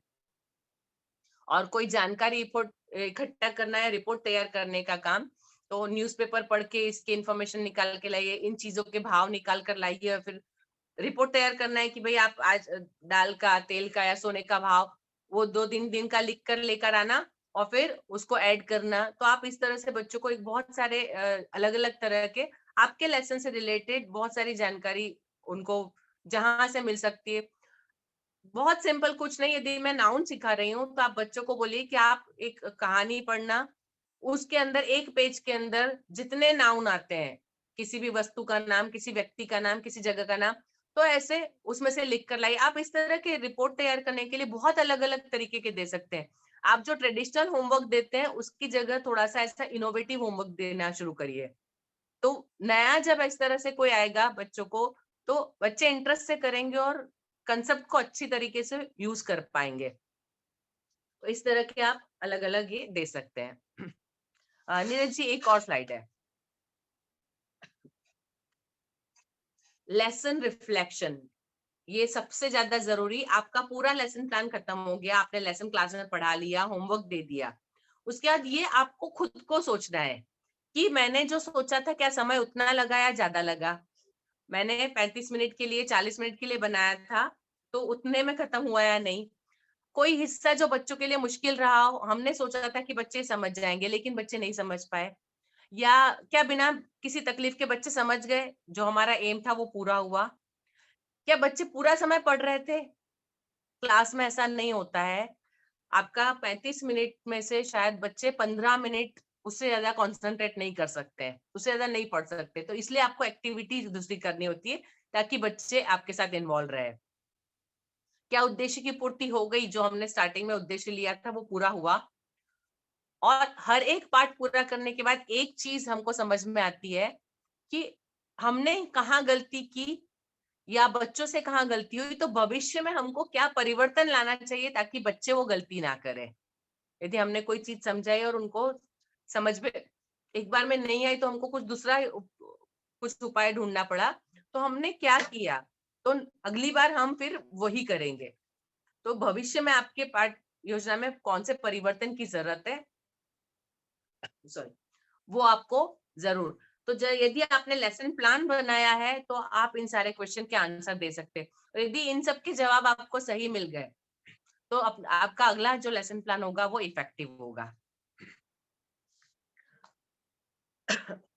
ठीक है, अभी ये लेसन प्लानिंग कंप्लीट हुआ। अभी मुझे आप लोग बताइए कि इसमें से कितनी चीजें थी जो आप कर पाएंगे अपनी क्लास में। लेसन प्लानिंग जरूरी नहीं है कि एग्जैक्टली आप लिख कर करें कहीं पे, लेकिन एक प्लानिंग रफली भी आप एक बना सकते हैं। आप जब सिलेबस लेते हैं तो एक लेसन लिखा, तो मैं हमेशा उसके पहले सोच के रखती हूँ कि इस लेसन में मुझे ये चीज बतानी है, मुझे ये चीज क्लास में करना है। तो एक आपका रफली प्लानिंग होना चाहिए, और यदि पॉसिबल है आप प्रॉपरली उसको लिख कर, यदि एक मतलब ऑब्जर्वेशन होता है यदि स्कूल में कि ये लेसन कैसे चलेगा, तो आपका यदि लेसन प्लान अच्छे से काम करता है तो सेम लेसन प्लान दूसरे जो नए टीचर है या कोई उस लेसन को दोबारा पढ़ा रहा है, तो वो उस लेसन प्लान को एक बार देखकर अपने लेसन प्लान में, अपनी प्लानिंग में इम्प्रूवमेंट ला सकता है। तो यदि लेसन प्लान लिखा जाता है तो ज्यादा अच्छा आता है। नो डाउट शुरुआत में शायद आपको लिखने में थोड़ा सा परेशानी हो, लेकिन जब एक बार आप करने लगते हैं तो बहुत इजी हो जाएगा। तो आई होप नेक्स्ट टाइम से आप लोग लेसन प्लान तो करेंगे, उसको लिख कर करेंगे, ताकि फ्यूचर में उसको आप भी यूज कर सके और दूसरे भी यूज कर सके। नीरज जी।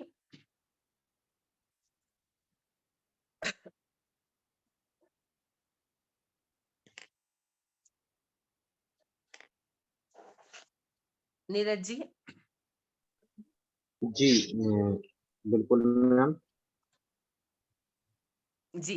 क्योंकि मैं यूपी में हूँ, झांसी में, और झांसी तरगोन से यहाँ पे कोचिंग कर रहा हूँ।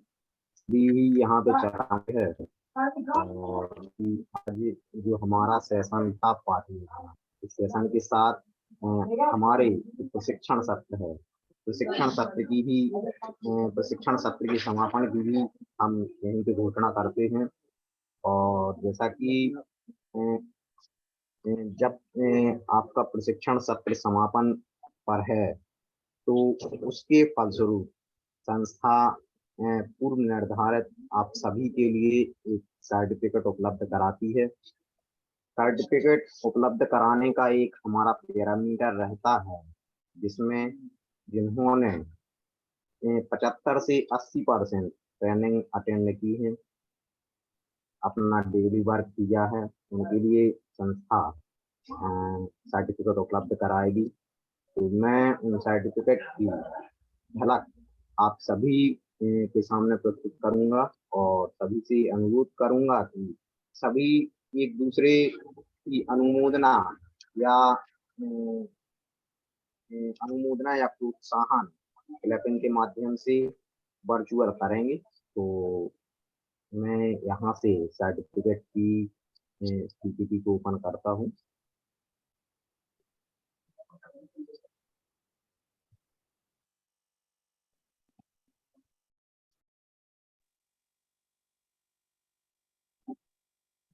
सभी शिक्षक प्रशिक्षणार्थियों ने बढ़ चढ़ का प्रयास किया है और ज्वाइन भी किया है, क्योंकि नई टेक्निक थी, नई उपलब्धि थी।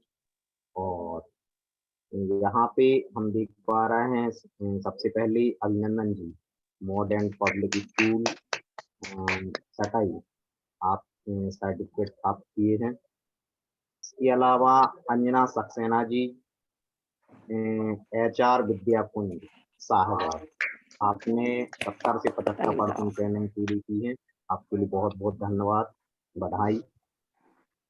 इसके अलावा पूर्वी नकीब जी, आप मॉडर्न पब्लिक स्कूल सटाई के हैं, आपने भी ट्रेनिंग बराबर अटेंड की है, इसके लिए आपको बहुत बहुत बधाई एवं शुभकामनाएं।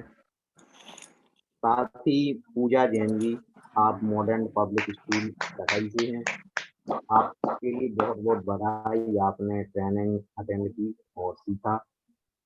इसके अलावा शिवाली पाठक जी, आप भी मॉडर्न पब्लिक स्कूल सटाई से हैं, आपने सर्टिफिकेट को प्राप्त किया है, आपके लिए बहुत बहुत बधाई।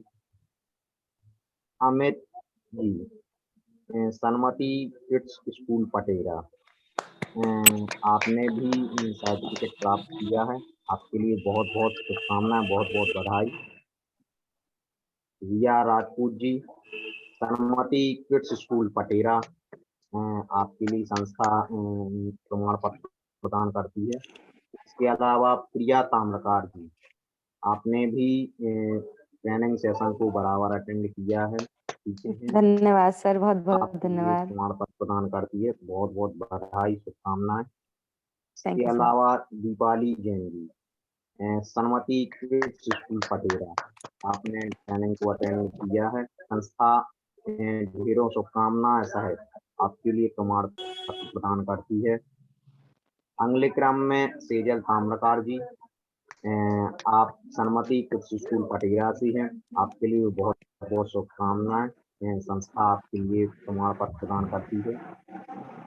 रक्षा शुक्ला जी, आप भी सनमती किड्स स्कूल पटेरा से हैं, संस्था आपके लिए शुभकामनाओं सहित प्रमाण पत्र प्रदान करती है।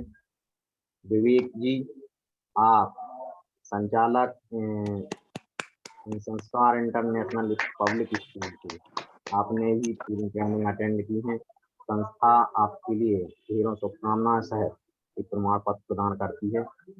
साथ ही आपके विद्यालय से रंजीता ताम्रकार जी, आपने प्रशिक्षण सत्र को पूरा किया है। संस्था आपको प्रमाण पत्र प्रदान करती है और शुभकामना विकसित करती है।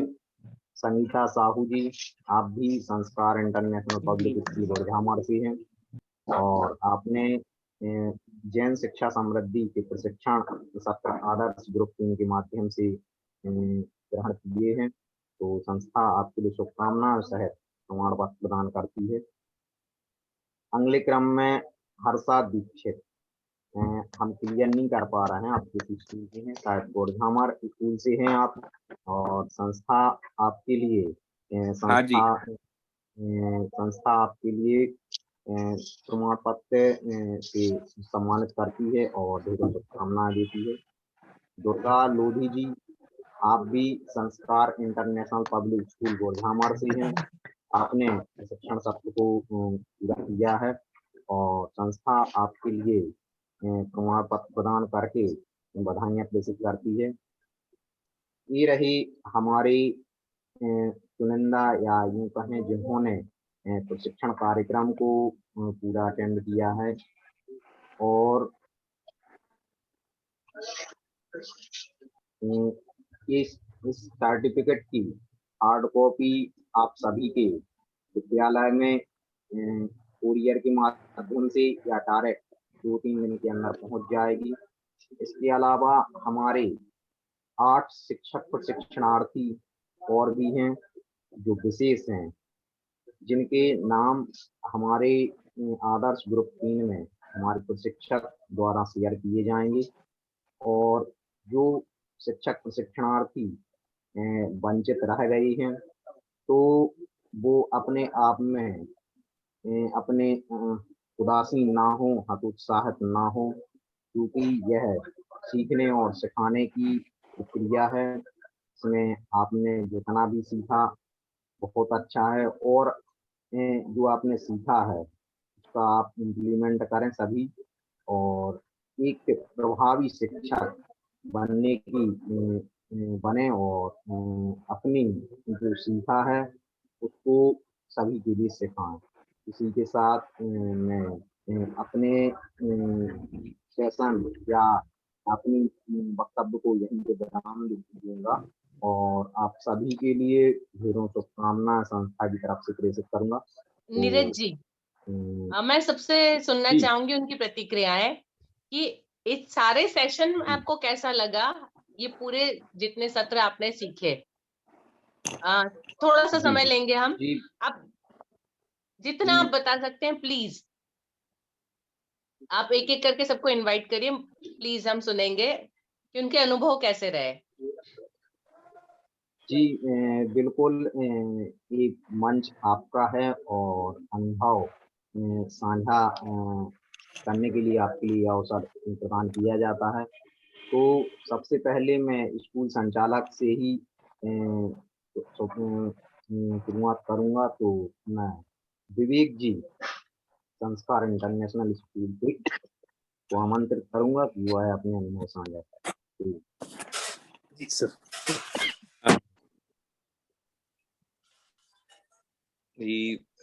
JSS के द्वारा जो हम लोगों को प्रशिक्षण दिया जा रहा है विशेषकर स्कूल के टीचर्स के लिए, और अभी जो पीनाक्षी मैम ने TLM का था, किस प्रकार से टीचर्स को किस प्रकार से लर्निंग मटेरियल तैयार करना है, और टीचर ने वाकई में उस चीज को इंटरेस्टिंग रूप से लिया और बहुत ही अच्छी तरीके से बनाने की कोशिश की।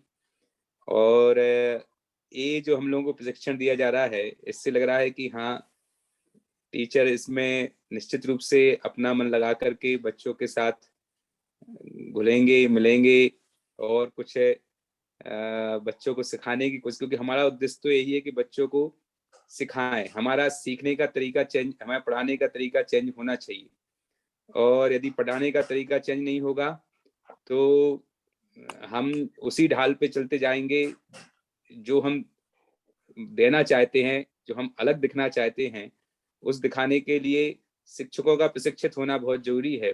और उसके लिए जो जो अभी मैम ने भी हम लोगों को पढ़ाया है कि किस प्रकार से मटेरियल तैयार करो, किस प्रकार से साथ में सहयोग, बच्चों के साथ घुलो मिलो, एक्टिविटी करो, और उसके पहले सर ने भी हम लोगों को सिखाया। तो इस प्रकार से सारी चीजें हमने देखी तो बहुत अच्छा लगा।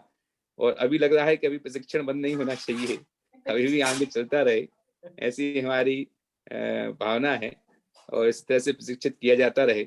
अभी तो शुरुआत है, सीखना शुरू किया है इसलिए हम चाहते हैं अभी और भी सिखाया जाए ताकि हम और आगे बढ़ सकें। धन्यवाद। बहुत बहुत धन्यवाद विवेक जी।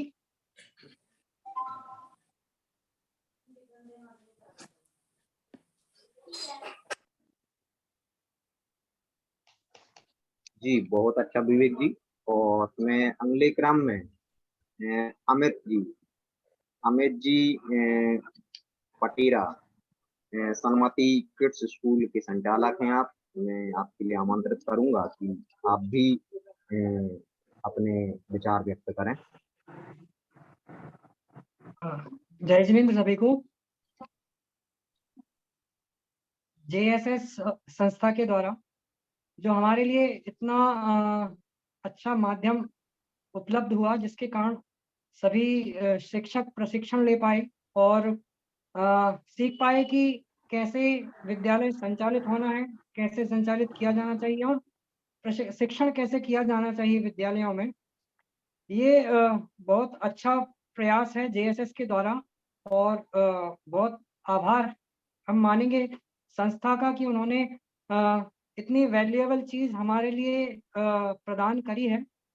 जो की बात हो रही थी कि प्यासा कुएं के पास ना जाकर के कुआं ही जैसे प्यासे के पास आ गया हो, जिसको आवश्यकता थी उसके पास में ही सारी चीजें उपलब्ध जेएसएस ने कराई हैं। और इस प्लेटफॉर्म पे हमारे लिए 2 मुख्य प्रशिक्षकों के द्वारा प्रशिक्षण प्राप्त हुआ। सबसे पहले दीपक गर्ग सर के द्वारा हमारे लिए प्रशिक्षण प्राप्त हुआ। उन्होंने सभी की पर्सनैलिटी डेवलपमेंट से संबंधित बहुत सारे टॉपिक पर अपने विचार बतलाए और सभी ने उनसे बहुत कुछ सीखा। और इसके बाद विद्यालय में प्रशिक्षण कैसे किया जाना है, शिक्षण कैसे किया जाना है, इस संदर्भ में मीनाक्षी मैम के द्वारा हम लोगों को बहुत कुछ सिखाया गया है।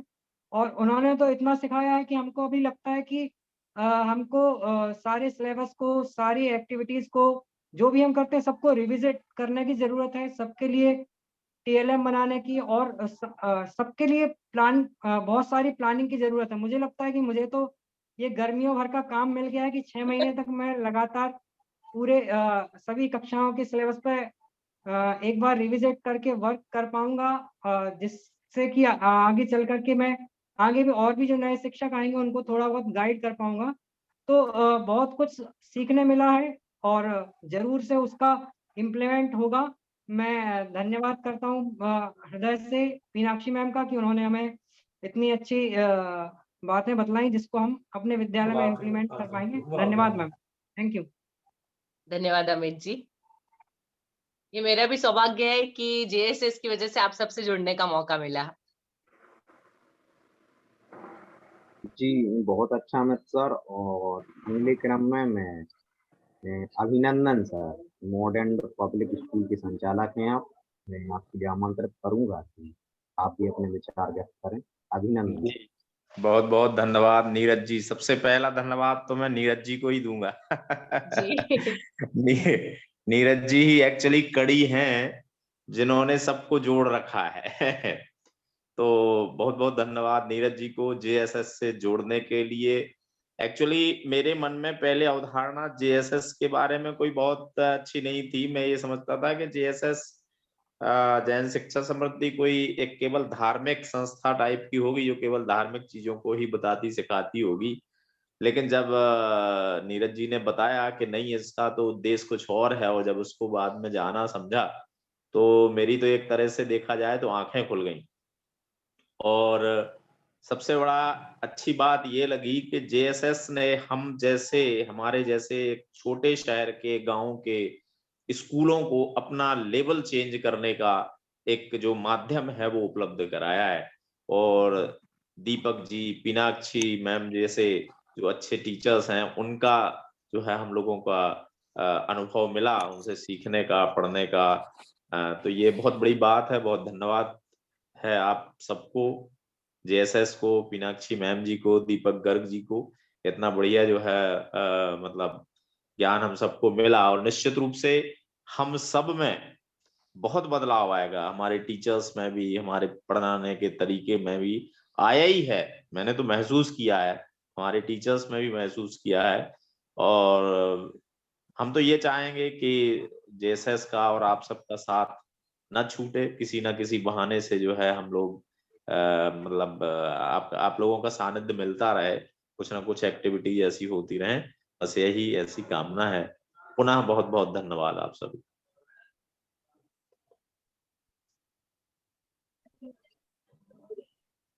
जी बहुत बहुत धन्यवाद सर। और मैं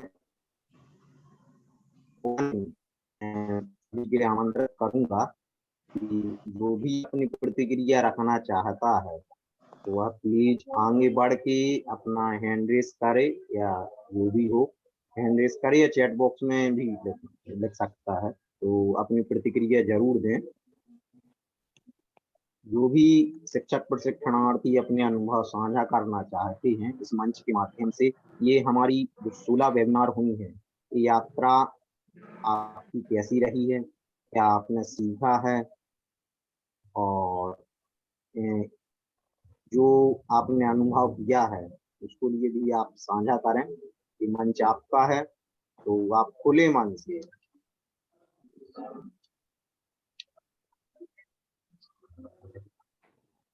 प्रिया जी ने हैंड रेस किया है। जय जिनेंद्र सभी को। जय जिनेंद्र।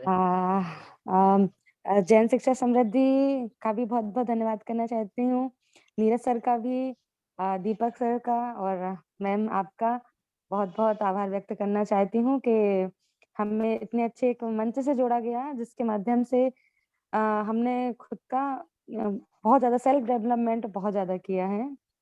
और ऐसा सेल्फ डेवलपमेंट जो हम खासकर अपने बच्चों के लिए और स्कूल में जो हम खासकर प्रयोग कर सकते हैं। और स्कूल में चाहे मैम घर का वातावरण हो या चाहे किसी भी तरीके से हो, आपने इतनी सारी चीजें हमें बता दी हैं कि उसको करने में इतना सारा समय लग जाना है। एक तो बहुत जल्दी जल्दी लिया है, लेकिन उसका अप्लाई करने में थोड़ा समय लगना है। लेकिन चीजें मैम बहुत अच्छी नई सीखने को मिली हैं, जो अभी तक हम लोगों ने कभी प्लान नहीं की थी। तो मैम बहुत ही अच्छा लगा आपसे जुड़ के। इतनी सारी प्रतिक्रियाएं जो मैं पहले भी आपसे बोल चुकी हूँ कि हम लोग के माइंड में भी नहीं आती थी इतनी चीजें कि इस चीज से हम ये कर सकते हैं। और जो आपने पाठ्य योजना जो आज बताई है उसके बारे में भी आपने जितने 3 प्रकार के आपने लेसन बताए, नॉलेज लेसन, ये तीनों चीजें, तो वो भी हम अपने क्लास में बिल्कुल अप्लाई करेंगे।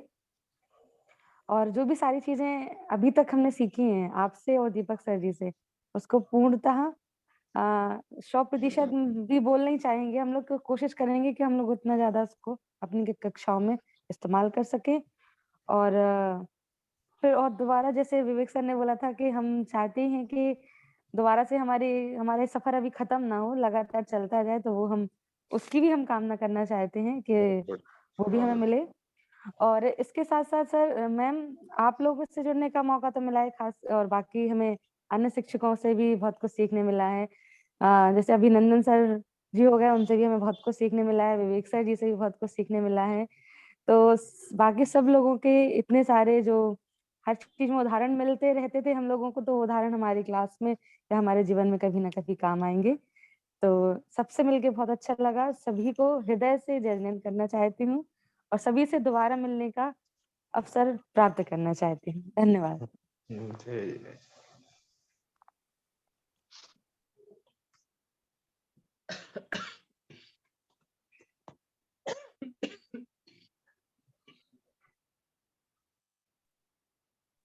जय जिनेंद्र सभी को।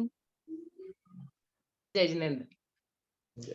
मैं सबका जैन शिक्षा समृद्धि का, दीपक सर का, मैम का, सबका अभिनय करना चाहती हूँ, खासकर प्रिंसिपल सर का, क्योंकि उन्होंने हम लोगों को बहुत ज्यादा बोला कि ये बहुत अच्छा है, इससे जुड़ो। अगर हम लोग कहीं पे पीछे हट जाते थे तो उनका ही सपोर्ट रहता था कि आप लोग अपने जीवन में, ऐसा नहीं आप इधर भी नहीं पढ़ाओ तो भी आपके जीवन में आगे चल के काम आएगा। तो मैं सबसे ज्यादा सर का धन्यवाद देना चाहती हूँ, सर को करना चाहती। और इस जैन शिक्षा समृद्धि से जुड़ के यानी बहुत सारी चीजें ऐसी सीखने को मिली जो हमें कहीं और से नहीं मिल सकती थी। अपने घर बैठे कहीं बाहर भी जाते तो हम लोगों को बहुत परेशानी होती, बहुत प्रॉब्लम जाती, लेकिन घर बैठे इतनी अच्छी बातों को सीखना, उनको अप्लाई करना, ये हमें जैन शिक्षा समृद्धि के माध्यम से मिला, जिसके लिए मैं सबका धन्यवाद करना चाहती हूँ। बस, और सभी को जय जिनेंद्र। जय जिनेंद्र। बहुत बहुत धन्यवाद पूजा जी। मैम जी अंजना सक्सेना जी।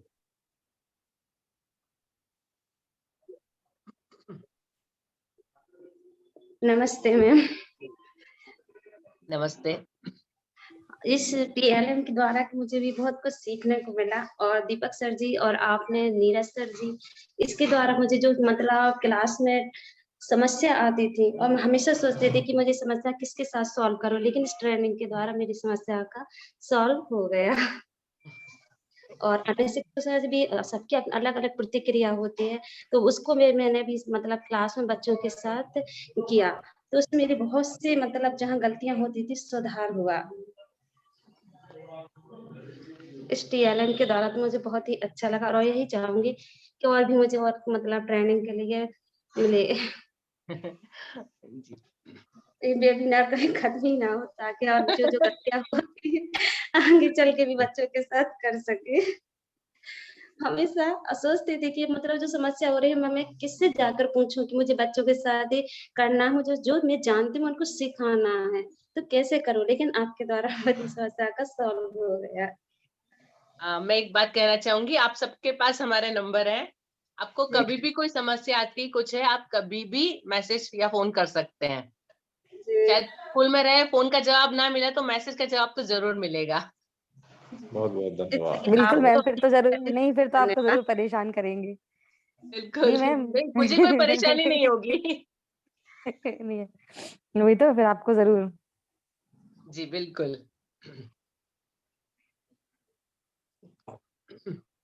कोई और?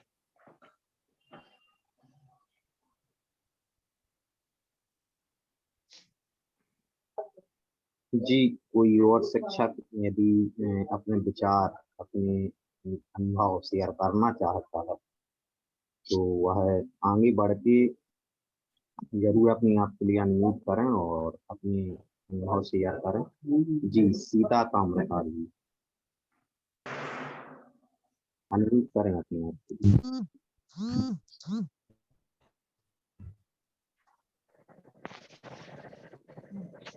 नमस्ते मैम। मुझे मतलब इस वेबिनार में बहुत कुछ सीखने को मिला। बीच में 2 बार अटेंड नहीं कर पाए हैं, सर्टिफिकेट भी नहीं प्राप्त कर सके, इसके लिए हमें बहुत खेद है। लेकिन इस आपके साथ आप लोगों के सभी सर लोगों से भी बहुत कुछ सीखने को मिला, ताकि जो नई जनरेशन जैसी बदल रही है तो उस हिसाब से मतलब पढ़ाई का तरीका भी बदलना चाहिए। उससे हमें आप लोगों से बहुत कुछ मिला, अपने आप में भी बहुत कुछ बदलाव आए। धन्यवाद, धन्यवाद मैम। बहुत बहुत धन्यवाद सीता जी। एक बार मैम मैंने आपसे बात करने की कोशिश, मतलब नंबर मांगा था आपका, कॉन्टेक्ट नंबर नहीं मिल पाया, बट मुझे अपने बच्चे के बारे में बात करने की कोशिश की। ग्रुप में है, मैं मैसेज डालती हूँ, मेरा व्हाट्सएप नंबर है, फोन भी कर सकते हैं आप उस पे। मैम मैं आगे बात करूंगी आपसे। बिल्कुल।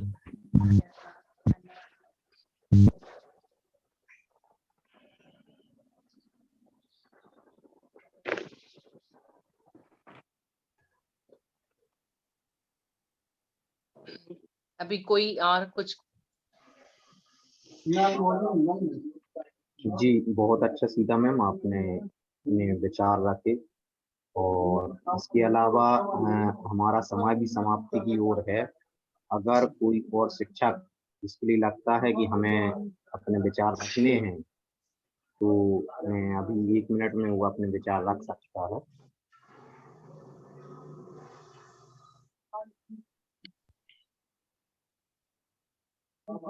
चलिए, हमें लगता है कि समय भी हो चुका है और आज के इस सत्र का, आज के इस कार्यक्रम का हम समापन करें। और इससे पहले जरूरी है कि हम महावंदना का वाचन करेंगे। तो मैं पूजा जैन जी के लिए आमंत्रित करूंगा कि वह आज की महावंदना का वाचन करेंगे। तो मैं एक पीपीटी ओपन कर रहा हूँ।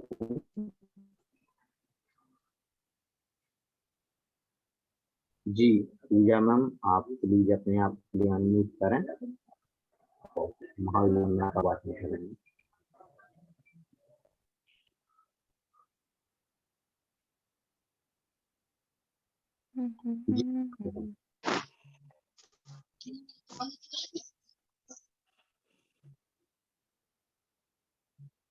जय जिनेंद्र सभी को।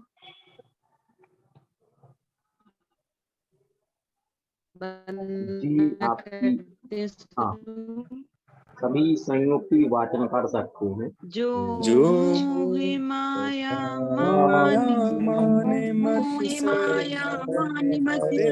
मन तन वीर है, जो विपुल विग्रह है,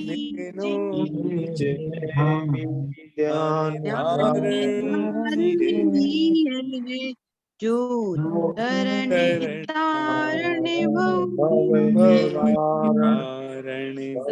जलधि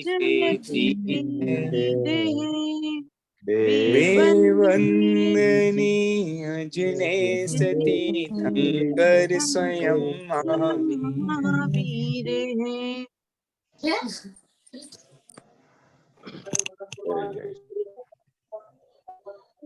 बोलिए महावीर भगवान की जय। एक बार हाँ सभी शिक्षक प्रशिक्षणार्थियों का बहुत बहुत धन्यवाद और नूतन वर्ष 2023 की बहुत बहुत शुभकामनाएं सहित आप सभी के लिए धन्यवाद। जय जिनेंद्र, जय भारती, शुभ रात्रि। जय जिनेंद्र सभी को और सभी को उज्जवल भविष्य के लिए शुभकामनाएं। बहुत बहुत धन्यवाद मैम। जय जिनेंद्र। जय जिनेंद्र।